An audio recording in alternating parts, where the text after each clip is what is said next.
After that मतलब species है। हाँ जी भाई, स्पीशीज है। हाँ जी, मैंने कोशिश मेरी कर ली, अब बाकी आपकी बुद्धिमत्ता क्या है उस पर डिपेंड करेगा। Now moving towards next. चलो हो गया ये। अगला आता है डेंसिटी। डेंसिटी क्या? डेंसिटी का मतलब आप जानते हो, number of species per unit area. ये तो मैं पहले भी पढ़ा चुका हूं। Number of species per unit area. Okay sir, formula रट लेंगे। फॉर्मूला नहीं रटना है, वो सिर्फ लॉ ऑफ फ्रीक्वेंसी रट लेनी।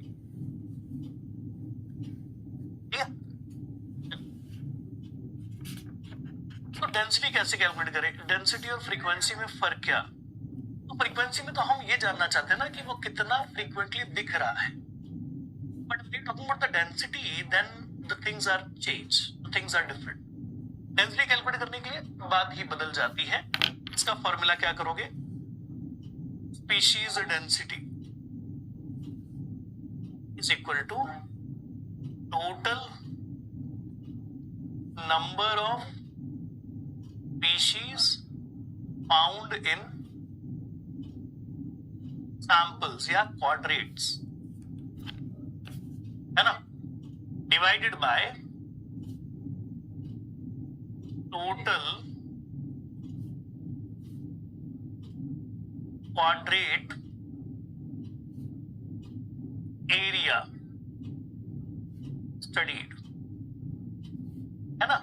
यहां एरिया वाला फैक्टर जरूरी है क्योंकि आप डेंसिटी निकाल रहे हो, तो density is nothing but a per unit area. यहां पर दे रखा है नंबर ऑफ दैट स्पीशीज, जिस भी स्पीशीज की आप स्टडी कर रहे हो। तो अब इसको हम आगे एग्जांपल लेकर के समझते हैं। ये देखो टेबल आ गया, नंबर ऑफ इंडिविजुअल्स दे रखा है, सारी जानकारी दे रखी है। अब इसको थोड़ा सा ठीक करने की कोशिश है।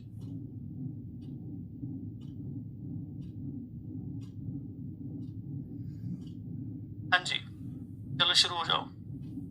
स्पीशीज ए की डेंसिटी निकालनी है आपको। आपने पहला क्वाड्रेट डाला, पहले क्वाड्रेट में जो स्पीशीज ए है उसका नंबर रहा 5।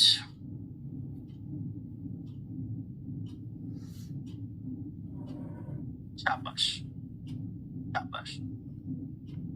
Species having a less frequencies are more in community. ये देखो निवेदिता को समझ में आ गई बात मेरे हिसाब से।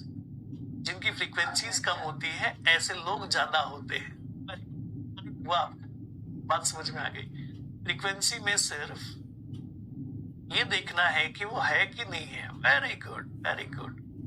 डेंसिटी में ये देखना है कि भाई कितने नंबर में है किसी जगह पर। डेंसिटी को हाँ जी, चलो अब मैं वही समझा रहा हूँ, ध्यान से सुनो। तो यहाँ मिला 4, यहाँ मिला 3, यहाँ मिला 5, यहाँ मिला 6, यहाँ मिला 7, यहाँ मिला 8, यहाँ मिला 1, यहाँ मिला 3, यहाँ मिला 4। अब बताओ, टोटल करो, टोटल करो, मारो टोटल फटाफट। 1 2 3 4 जो भी है, ये हो गया 9 12 17 23 30 38 31 32 और 36। 36 बाई 10। 10 मतलब आपने जो क्वाड्रेट लिया था वो 1 बाई 1 का था। ऐसे 10 क्वाड्रेट्स बनाए तो आपने वो 10 बाई 10 का एरिया ले लिया। 10 बाई 10 मीटर का एरिया मान लीजिए आपका है। इसको सॉल्व करोगे तो आपका जवाब क्या आ जाएगा? आपका जवाब आ जाएगा 3.6 पर यूनिट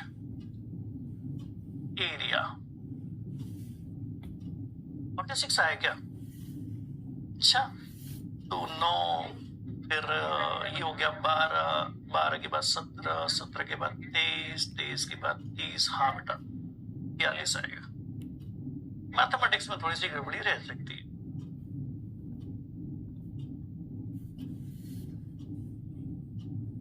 बराबर है। देखो यहाँ 9 हो गया, फिर आगे 12 आ गया, 17 हो गया, 23 हो गया, 23 और 30 यहीं पर हो गया। अगर 30 यहीं पर हो गया तो फिर अब आगे देखो 1 कम 40, उसके बाद फिर बराबर 46 आएगा, 46 आएगा बेटा।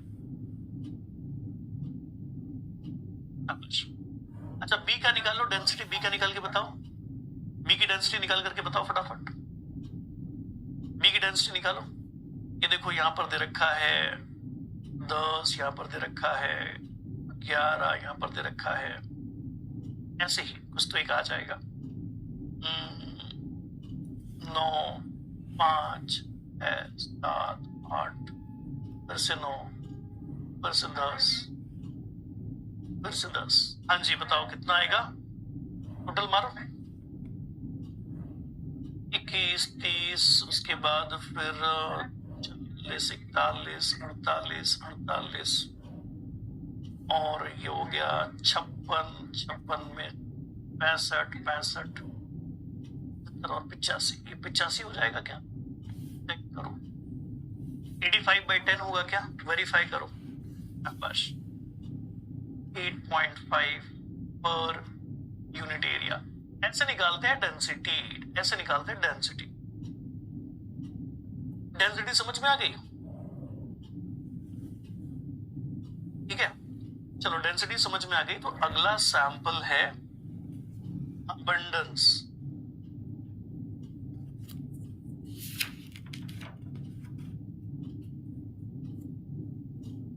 अबंडेंस क्या होता है, number of species per unit area, per unit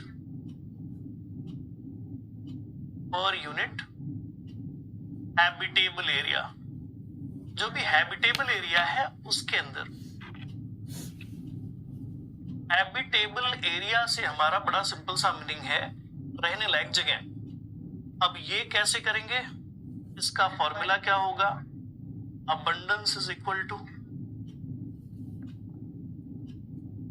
total number of species divided by total area, that is habitable area,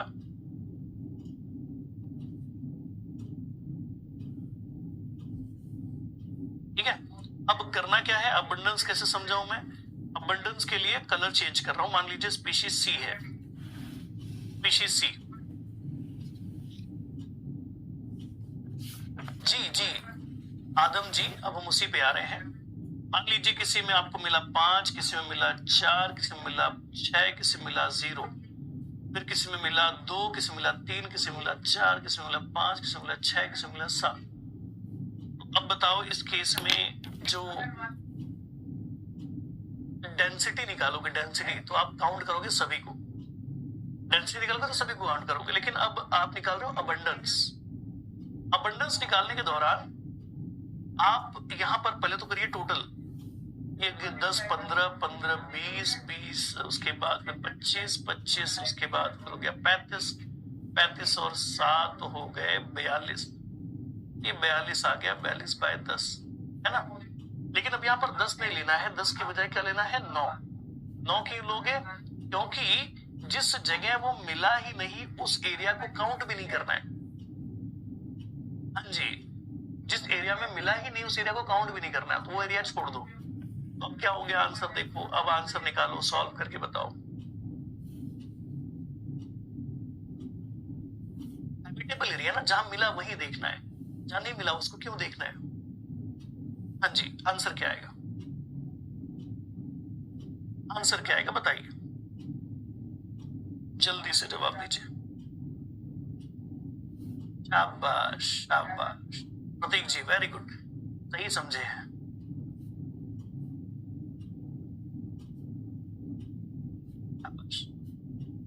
बेटा लेकिन हमें एरिया चाहिए, लफड़ा ये है, एरिया ही चाहिए। बताओ बताओ आंसर क्या आएगा, आंसर क्या आएगा ये बताओ पे।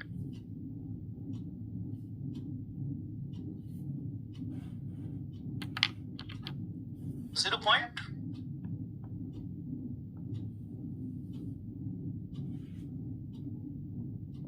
4 4.66 किसने कहा था, मेरे हिसाब से वो ठीक है, पर यूनिट एरिया। ठीक है, चलो तो आपको मैंने समझा दिया कि क्या होता है स्पीशीज फ्रीक्वेंसी, क्या होता है डेंसिटी, क्या होता है अबंडेंस, मैंने आपको क्लियर कर दिया है। वो बात समझी होगी, तीनों में क्या फर्क है समझा दिया। अब आपको करना क्या होता है ना, अब आपको करना होता है कि इन सभी की निकालनी होती है स्पेसिफिक या रिलेटिव फ्रीक्वेंसी। रिलेटिव फ्रीक्वेंसी अब निकालनी है आपको। रिलेटिव का मतलब है बाकी सबकी फ्रीक्वेंसी निकाली है, बाकी सबकी फ्रीक्वेंसी निकालने के बाद किसी एक की फ्रीक्वेंसी बाकी सबके कंपैरिजन में।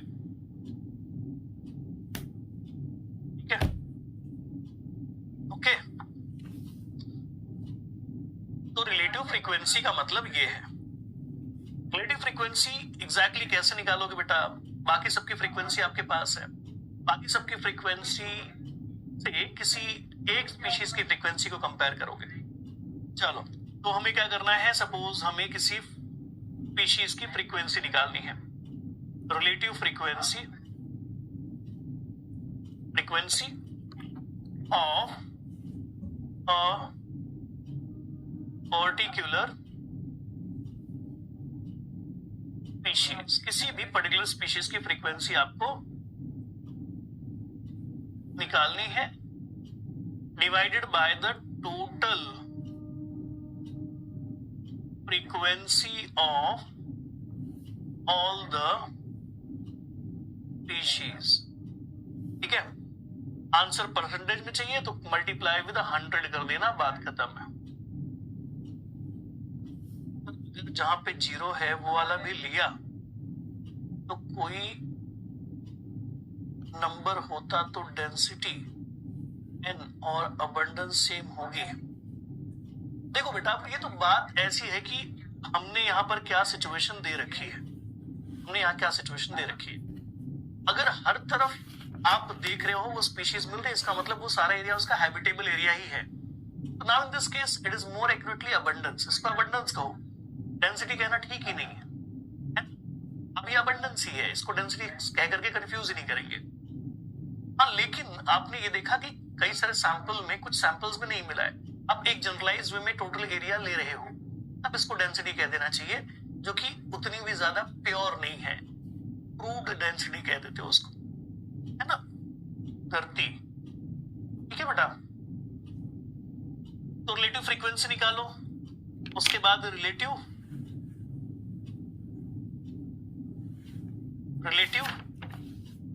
डेंसिटी निकालो। ठीक है, डेंसिटी निकालो। इसके लिए भी वही तरीका है कि जो भी डेंसिटी है of a particular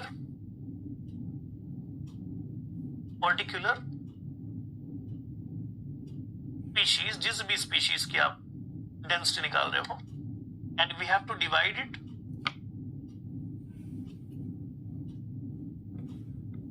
with the total densities of all the species, सारी स्पीशीज की जो भी डेंसिटी रही वो मल्टीप्लाई विद 100, बात खत्म। ज्यादा परेशान नहीं होना है।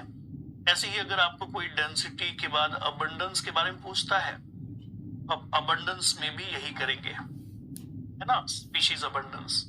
तो अब इस केस में abundance of a particular species,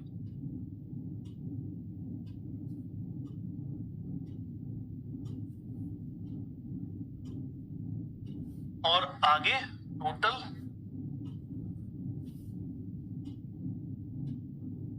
densities of, density क्यों लिखेंगे, total abundance of all the species.